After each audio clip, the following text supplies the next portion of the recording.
Grabe guys, oh. Yan, naku, yan.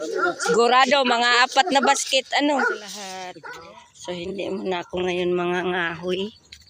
Ako'y hingi ng avocado sa kapitbahay ko. Kay Kuya Sam. Kasi yung avocado ko ay hinog na. Kaya pupunta ako dito. Kahit walang tao, sabi naman nila ay kukuha na lang kami ng kapatid ko. Yung kapatid ko wala eh. Tulog pa. Ang sarap ng tulog. Naglilinis. Naglilinis ang kapitbahay. Asan pala si, ano?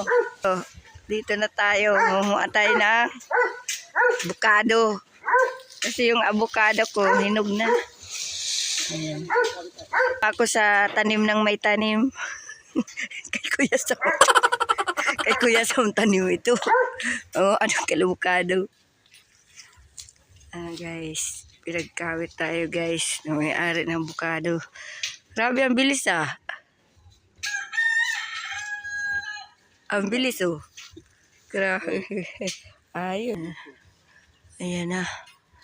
Ang dami kasing bunga eh. Dami kaya sa bunga, ano? Dami talaga.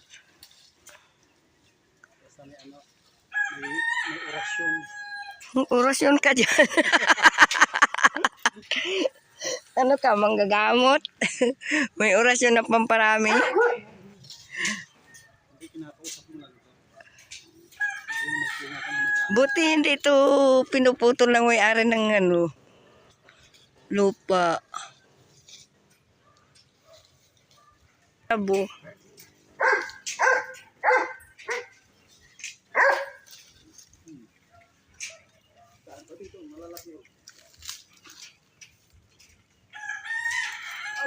Oh, bug.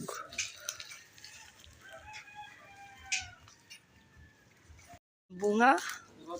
Oh, grabe oh. So ayan, nandito na po tayo sa bahay. Kakauwi ko lang. So ito na po yung avocado. Thank you so much kay Kuya Sam. Pinagsuki tayo guys.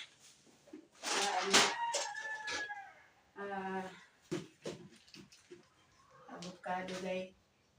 Ayan. Tingnan nyo. Ayan. Marami to guys. So, maraming avocado.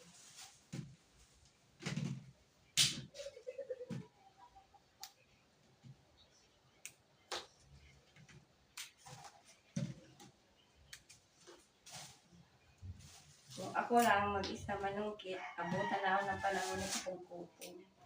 Grabe, ang daming bunga ng avocado nila. Kasi yung pinanghuha namin, di ba, nahinog na. So, kinain na namin. Tapos ngayon, may balak ako na gawin ko itong ice cream. Flavor ko yung avocado kasi masarap yung flavor ng avocado flavor sa ice cream. Kasi marunong makumuha ng ice cream. Gumawa ko ng ice cream guys na ano, ang flavor niya is ano, biscuits na ano, na Oreo, tapos yung crema, yun lang, at saka yung ang flavor din niya ay nilagyan ko rin ng mangga. So pakita ko sa inyo ngayon pagkatapos kong i-set aside itong mga ano, mga avocado.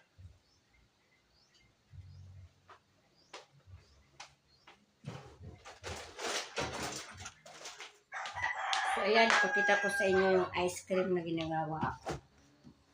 Wait lang.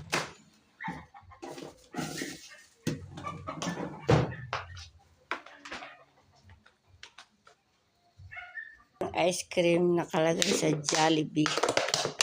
Ito yung ginawa ko guys kagabi. Nasa Oreo ang ano nito flavor at saka mangga. So ayan oh.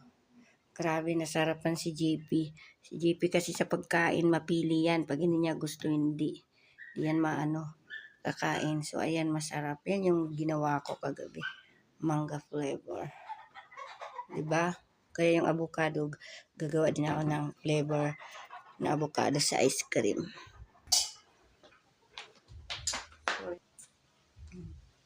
Sarap.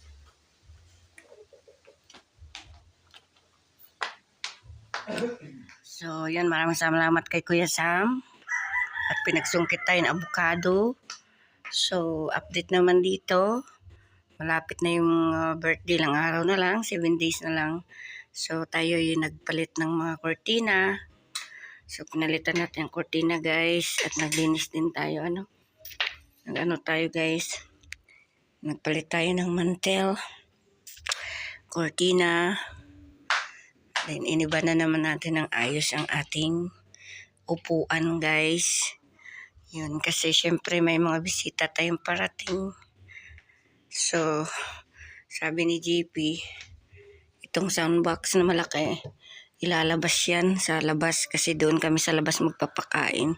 Ang hirap kasi din pag sa loob ng bahay ay mainit din, iba't lalo maraming tao, lalong umiinit. Then, kaya maganda sa labas kasi may presko ang hangin, So, kaya doon tayo magpakain sa labas. So, pwede naman ding umakyat dito sa loob. Para, magandang, maganda ang klima, hangin. Kasi wala pa tayong aircon, mainit. So, yun. At tapos na rin tayong, doon din naman sa taas, nagpalit din tayo ng kortina, iba naman ang kortina doon. So, punta natin doon sa taas, pakita ko sa inyo. So, ayan, ang linis tayo, guys. Yun, tsaka gagawa tayo ng salad sa birthday ni Jipoy. Itong papansit. Then, ako nang gagawa ng salad. Tapos yung mga alak natin, guys. Ayan ang alak natin. Fundador at saka yung imported na Charles James. Red ang kulay. Pero light siya. So, yung mga soft drinks natin. So, kulang pa yung alak natin, no? At kulang pa yung soft drinks natin. So, yung aking papa, kailangan kong bilhan ng Bernaber at ang aking mother. Kasi darating po yung tatay at nanay ko sa birthday ni JP. So, ayun. At grabe. Kanina, pagod na pagod ako sa paglinis, palit ng mga kortina. So, ayan. Medyo malakas yung hangin, guys. Ayun, Baka ito na yung bagyo, Sana hindi bagyuhin yung birthday ni JP. Then,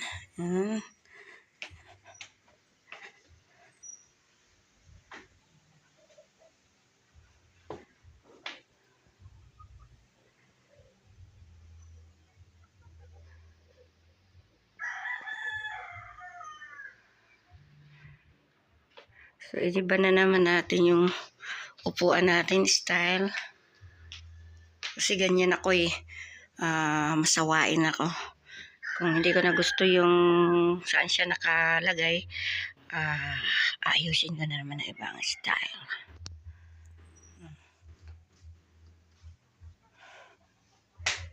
Yan. Linis na, malinis na ang ating bahay. At bago na rin yung kortina. So, pupunta tayo dun sa taas kasi pinalitan ko rin ang kortina dun sa taas. So, dito, yung natin hawakan ng hagdanan, wala pa. Kailangan pa natin mag-ipon ng kaperahan. Kasi siningilan ako ni Kuya ng 16,000 pesos. So, tinawaran ko, hindi siya magpatawad. Kailangan 16,000. Yan. Okay na ito, guys. Kaysa wala tayong bahay, di ba? Ang importante, tayo ay hindi na uulanan sa oras ng pagtulog sa gabi at may maayos tayong tahanan. Kasi kami naman kasi hindi nakipagkarerahan ni JP. Basta paunti-unti na lang ang importante. Okay na yung tulugan namin. So, punta tayo dun sa taas. So, ayan. Ayan ang ating hagdanan. Maliwanag na. Ayan ating chandelier. Ang isa, napundi na. Kailangan na naman natin palitan ng bilya. Tapos, ito yung kortina sa taas. Nagpalit ako red. Red with combination na white. Yung kortina natin. So, yung isa kasing upuan dun sa baba, di ba ganito yung upuan namin? Inakyat ko to dito sa taas. Nagpatulong ako kay Day Bisay. Binuhat naming dalawa papunta sa taas. Kasi binawasan ko doon para medyo maluwang tingnan. Nilagay ko dito. So, yun yung luma naming upuan. Binalot ko kasi yan ay sira na rin. So okay pa naman ang pakinabangan pa naman. Ako naman hindi maarte.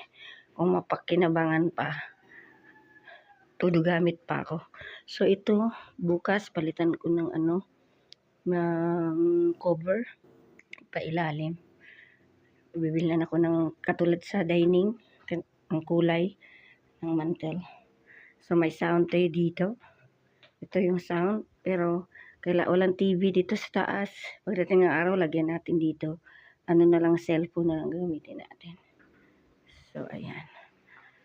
So yan si Lala. Yan si Lala, nandito yung generator. Lagay si Lala naman ay natulog. Diba? Kahit pa paano, kayang marami-raming tayong bisita, pwede sa taas magtagay, chill-chill, at saka maaliwalas naman din dito at pwede namang buksan dito. Ayan o. Pabubuksan natin dito, ang hangin pasok. So, matanaw natin dito yung diba? Natatanaw natin yung mga kamanukan ni J-Boy at saka yung mag-asawa naglilinis ng lupa nila. Diba? Lalayas pa si Lala, yung pusa. Yung pusa namin, Lala. So, dito naman sa kwarto, ayan, ang kapatid ko muna ang gumagamit sa aming master bedroom. At yung mga anak niya. Ba na tayo. So, yun. Ang ilaw, sarado na natin. Kayun, kasi andito yung kapatid ko, di ba? Kasi yung mga anak niya dito nag-aaral. So, pinapunta ko at syempre, tayong magpapaaral sa mga anak niya, college.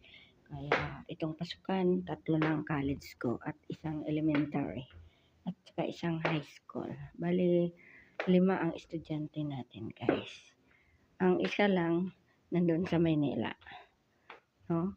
Kaya thank you so much po sa lahat ng makapanood ng ating vlog. Maraming salamat po sa inyo. Shout out kay Ma'am Nance, Nanay Susan, Ate Mela. Si Ate Mela malapit na din birthday kasi kasing birthday niya si J-Boy.